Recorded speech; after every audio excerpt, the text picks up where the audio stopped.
Today we honour Dr. Clark, a man that society should never forget. Dr. Clark, a black doctor from Barbados, is today a pillar of medical history. He devised the mathematical formula for administrating medicine in children. In addition to the impact on the medical profession, Dr. Clark was a principal figure in the civil rights movements in the UK. He was one of the founders of the League of Coloured Peoples and a powerful civil rights force in Britain. I got to say thank you to the BASA group, which stands for the Black and Asian Studies Association. They were set in 1991 with people like Stephen Bourne, Steve Martin, Professor Hakeem Adi, Marika Sherwood, and they did all the kind of the background work to let me know that people like Dr. Cecil Belfield Clarke even existed when I was in short pants, basically. So I got a shot at them first of all. In 1912 and in 1914, we had three amazing young men come to St. Catherine's. They were Alfred Adderley, Thomas Hutton Mills, and Cecil Belfield Clarke.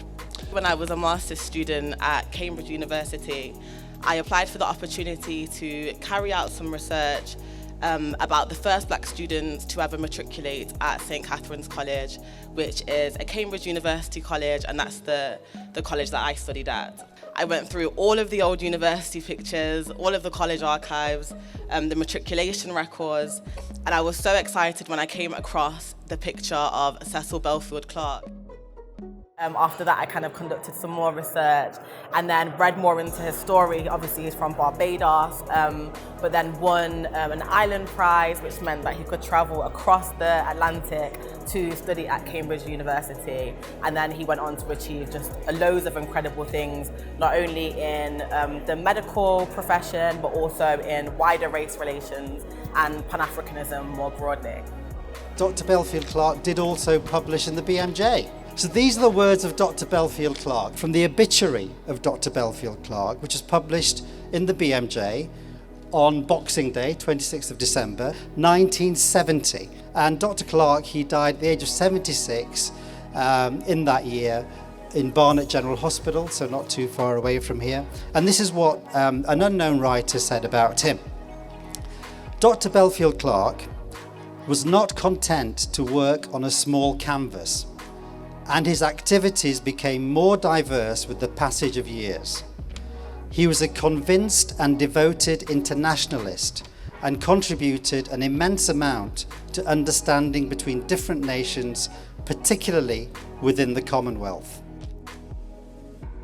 If those of you who don't know the Elephant and Castle and don't know its history, if you look around you today, you will see nothing but new buildings. The only buildings, or among the very few buildings to survive the London Blitz of 1940-41, was the Tabernacle, or the front of the Tabernacle, the Underground Station, and Dr. Cecil Belfield Clarke's surgery. Everything else was a firestorm. Cecil Belfield Clarke lived in Barnet. He lived in a house called Belfield House with his partner, Edward Walter. Every day, almost without exception, Cecil would come down to the Elephant Castle and keep his surgery open. And that's what I mean, that's what I love about the brother. He was like a superhero. He had so many other assets and facets to him and people didn't know, you know, just like a true superhero, but he done it in reverse. So they knew the doctor, the medical doctor, but they didn't know, most of his patients didn't know about his sexuality, for instance, didn't know that he was a pioneer and civil rights activist, didn't know that he came up with the Clarke rule. I mean, the man is a monster. He's an absolutely phenomenal achiever.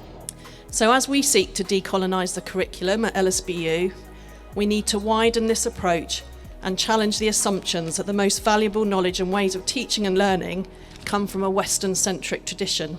They just don't. Yes, his blackness needs to be celebrated, but also the fact that he was in a minority group being gay.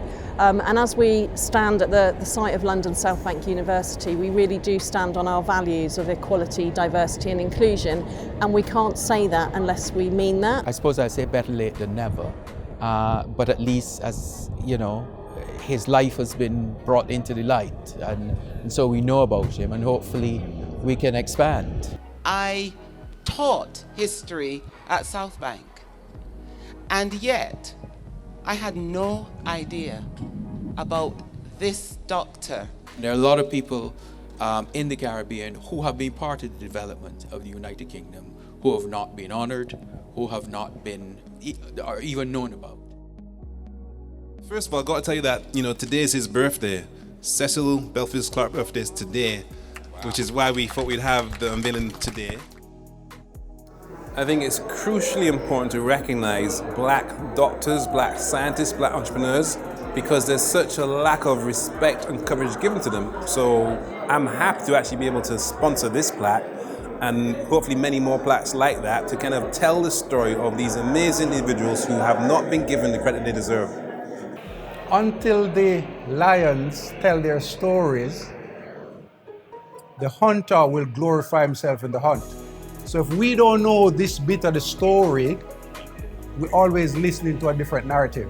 So we know from our own experience at the BMA that black medical students and black doctors face discrimination every day, and it's systemic. It's at every level, from interview level to exams to day-to-day experience with patients and other doctors.